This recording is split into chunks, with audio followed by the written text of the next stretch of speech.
గిరీశం మంచం కింద దూరుదాం. మంచం కింద దూరి తనలో దొంగలాంచ సరసుణ్ణి దాచిందోయ్ మంచం కింద. ఇదేమిటో మంచి మనిషి అని భ్రమించాను. దీని తాస్తాగోయ్యా.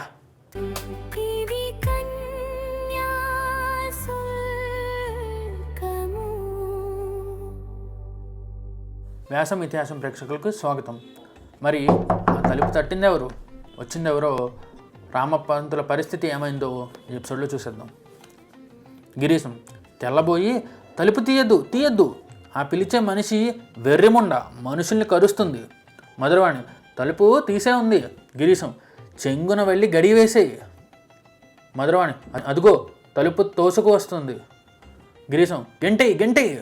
మధురవాణి పయ్యారం చూస్తే మీ పతివ్రతలా కనిపిస్తుంది. మార్కెట్లోకి వెళ్ళును. గిరీశం మంచం కింద దూరుదాం. మంచం కింద దూరి తనలో దొంగలాంచ సరసుణ్ణి దాచిందోయ్ మంచం కింద. ఇదేమిటో మంచి మనిషి అని భ్రమించాను. దీని తాస్తాగోయ్యా. సెగపాయి తీసి తందుని కానీ ఇది సమయం కాదు. అయినా పోయేవాడికి ఎందుకు రోస్టు. రామపంతులతో మెల్లగా ఎవరన్నా మీరు మహానుభావులు. రామపంతులు నేను రామపంతులురా అబ్బాయి. గిరీశం తమరా ఈ మాత్రానికి మంచం కింద దాగోవాలా మహానుభావా? నన్ను అడిగితే ఇలాంటి లంజల్ని 20 మందిని మీకు కన్యాదానం చేతునే.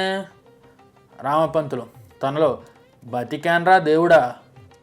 పైకి నువ్వురా బాబు దీన్ని ఉంచుకున్నావు, అలా తెలిస్తే నేను రాకపోదును సుమా. గిరీశం మాట వినపడలేదు, కొంచెం ఇసంటారండి. రామపంతులు ముందుకు జరుగును. గిరీశం అతన్ని తప్పించుకుని గోడ వైపుకు చేరును. గిరీశం అన్నా ఈ లంజని ఎన్నడూ నమ్మకండి. ఇలా 20 మందిని దాచగల శక్తి ఉంది దీనికి. రామపంతులు 200 దొబ్బిందిరా బాబు. గిరీశం నువ్వులేని జాగ్రత్త చేశారా? రామపంతులు అంతేనా? గిరీశం మరేమిటి?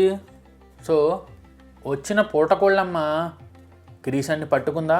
గిరీశం పరిస్థితి ఏమైంది? అసలే బాకీ పడ్డానని ఫస్ట్ ఎపిసోడ్లో తెలుసుకున్నాం కదా.